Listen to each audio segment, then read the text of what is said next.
سبحان اللہ سبحان اللہ سبحان اللہ. فرحان بھائی السلام علیکم. وعلیکم السلام. فرحان بھائی پہلے تو آپ ہمیں یہ لال والے ہارٹ سب کو منگا کر دیں اور ہم یہ سب لگائیں تاکہ ہماری جو یونٹی ہے وہ آپ کے ساتھ اور ہمارا آپ کے ساتھ کھڑے ہونا ہو. اور ہم آپ کے ساتھ نہیں کھڑے ہونا چاہتے, ہم آپ سے آگے کھڑا ہونا چاہتے ہیں انشاءاللہ تعالی.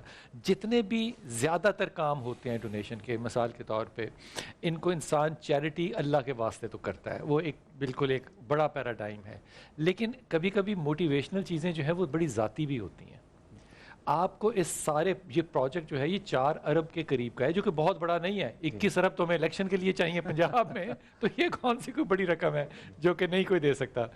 لیکن واٹ موٹیویٹڈ یو کہ آپ اس طرف آئیں اور اب آپ نے ساری زندگی اس طرف لگا دی, اور اس آدمی کو خدا کی قسم جنت کی بشارت ہے جو آپ کے ساتھ قدم با قدم چل رہا ہے. بسم اللہ الرحمن الرحیم. بہت شکریہ آپ نے موقع دیا. 2012 میں میری چھوٹی بیٹی عائشہ یہ مرض لے کر دنیا میں آئی تھی, اور وہ 3 ماہ کی تھی. اچانک اس کو نا سانس کی پرابلم ہوئی, ہمیں سڈنلی ہاسپٹل بھاگنا پڑا. اللہ کا شکر ہے اس کی پہلی سرجری ہو گئی, لیکن 14 دن ہمیں ہاسپٹل میں گزارنے پڑے. اچھا. پھر وہ ادھر ہی ڈائگنوس ہوا کہ اس کا ایک چیمبر پورا نہیں بنا ہی نہیں ہوا. جی, بس اللہ کی طرف سے نا اس کا چیمبر کمپلیٹ نہیں تھا. پھر وہ تقریباً ایگزیکٹلی 2 سال 10 ماہ اور 3 دن ہمارے ساتھ رہی. کیا باپ ہیں آپ ہیں. پھر اس کی سیکنڈ سرجری تھی جی, تو وہ سیکنڈ سرجری میں بس اللہ نے اس کو بلا لیا اپنے پاس. اور وہ عجیب بات بتاؤں کہ میرے سے باتیں کرتی ہوئی گئی, مجھے کہتی کدھر جا رہے ہیں.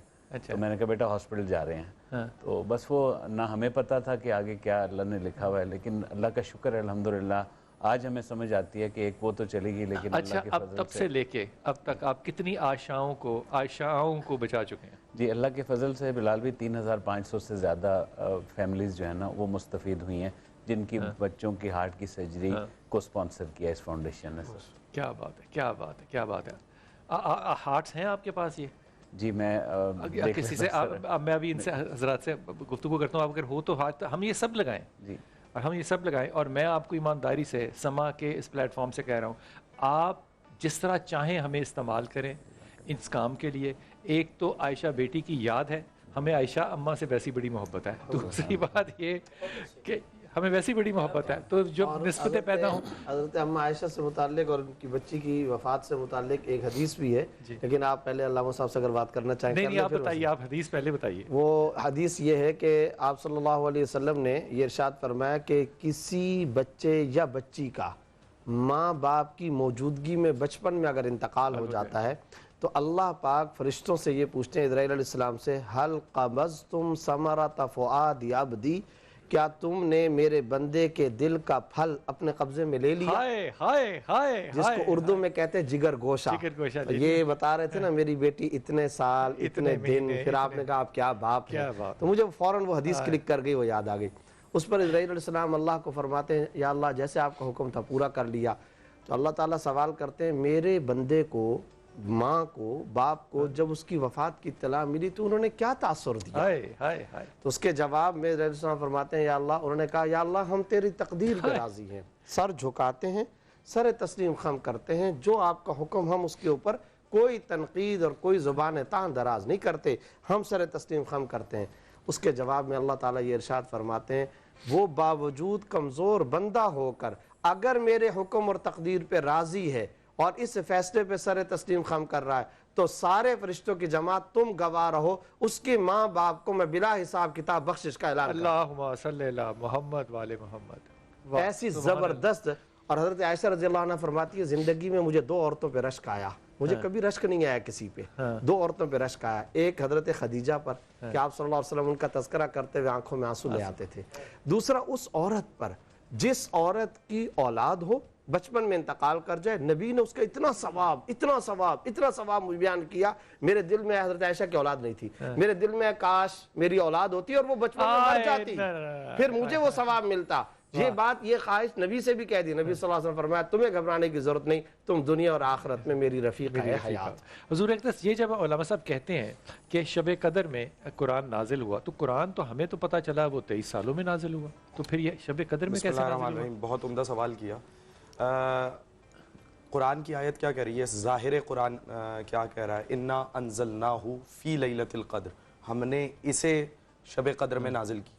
یہ ظہور رکھتا ہے کہ مکمل قرآن شب قدر میں نازل ہوا. سورہ دخان کی آیت تھی انا انزلناہ فی لیلۃ مبارکہ، ہم نے اسے مبارک رات میں نازل کیا. اس کا ظہور بھی رکھتا ہے کہ قرآن مکمل ایک رات میں نازل ہوا. پھر شہر رمضان الذی انزل فیہ القرآن، اس آیہ مبارکہ کا ظہور بھی اس میں ہے کہ ایک ساتھ نازل ہوا. جبکہ ہم مشاہدہ کرتے ہیں روایات کا، احادیث کا، کہ کبھی پروردگار عالم اپنے حبیب پر وحی نازل کر رہا ہے کہ امت پر نماز کو واجب کرو. کبھی روزے کے وجوب کی آیت آ رہی ہے، کبھی حج کے وجوب کی آیت آ رہی ہے، کبھی پنجتن چادر میں جمع ہے تو آیت تطہیر آ رہی ہے، کبھی سیدہ کے ہاتھوں کی بنی ہوئی روٹیاں جب عرش پہ جا رہی ہیں تو سورہ دہر نازل ہو رہا ہے. تو ہم شب ہجرت کی آیت آ رہی ہے. تو ہم دیکھتے ہیں کہ مختلف مواقع پر مختلف موقعوں پر شان نزول کے اعتبار سے قرآنی آیات نازل ہو رہی ہیں. تو مفسرین نے دونوں اقوال کو جمع کیا کہ قرآن کے دو نزول ہیں. ایک نزول کا نام نزول تدریجی ہے، ایک نزول کا نام نزول دفعی ہے. تدریجی سے مراد آہستہ آہستہ 23 برس کے عرصے میں قرآن نازل ہوا، موقع اور محل کی مناسبت سے. مثال کے طور پہ جب نصارہ نجران مکی صورتیں ہیں، مدنی صورتیں، نصارہ نجران آئے تو آئے مباہلہ آئی. تو اسی طریقے سے مختلف مواقع پر نزول کے اعتبار سے شان نزول ہے. اب رہی بات شان نزول سے مراد ہوتی ہے کہ وہ شان جس کی وجہ سے وہ نازل آئی ہوئی ہے، اس کو شان نزول. جی بالکل. تو کانٹیکس وہ سیاق کے اعتبار سے قرآنی آیات نازل ہوئی. دوسرا نزول ہے نزول دفعی، یعنی دفعتاً ایک ہی مرتبہ یکدم پروردگار عالم نے مکمل قرآن کو حضور اکرم صلی اللہ علیہ وآلہ وسلم کے قلب مبارک پر نازل کیا. اور بعض افراد یہ کہتے ہیں کہ نزول دفعی میں پروردگار عالم نے قرآن کو بیت المعمور پہ نازل کیا. بعض روایات میں ہے کہ بیت المعمور سے نچلے آسمان پر نازل کیا اور وہاں سے قلب پیغمبر حضرت محمد مصطفیٰ صلی اللہ علیہ وسلم کے ذریعے اس قرآن کو قلب پیغمبر پر نازل کیا. یہ وہی روایت ہے جس میں کہ سنا جبرائیل علیہ السلام نے آ کے رسول پاک صلی اللہ علیہ وسلم سے جی مختلف روایات ہیں. اور اس کے حوالے سے ایک قرآن کی تعبیر ہمیں مساعد ہے اور مدد کرتی ہے یہ بات سمجھنے کے لیے. قرآن میں دو تعبیریں استعمال ہوئی، ایک انزال کی اور ایک تنزیل کی. تنزیل باب تفعیل ہے، انزال باب افعال ہے. تنزیل کا نہیں سمجھ آیا، یہ عربک گرامر کے حوالے سے میں نے الفاظ استعمال کیے کہ تنزیل چونکہ باب تفعیل سے تعلق رکھتا ہے تو وہ تدریجاً کے معنی میں آہستہ آہستہ ٹھہر ٹھہر کے نازل ہوا. تو قرآن کو ہم نے لفظ تنزیل بھی استعمال ہوا. انزال اس سے وسیع مفہوم رکھتا ہے جو دفعتاً نازل ہونے کو بھی، ایک مرتبہ نازل ہونے کو بھی شامل کر لیتا ہے. تو اسی طریقے سے مفسرین نے دونوں اقوال کو جمع کیا.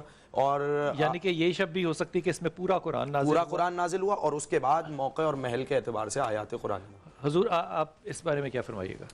مختصر عوامی ذہنی سطح کے مطابق لوح محفوظ سے آسمان پر ایک ہی مرتبہ، پھر اس کے بعد تدریجی یعنی وقتاً فوقتاً انسانی ضروریات کے مطابق 23 سال میں.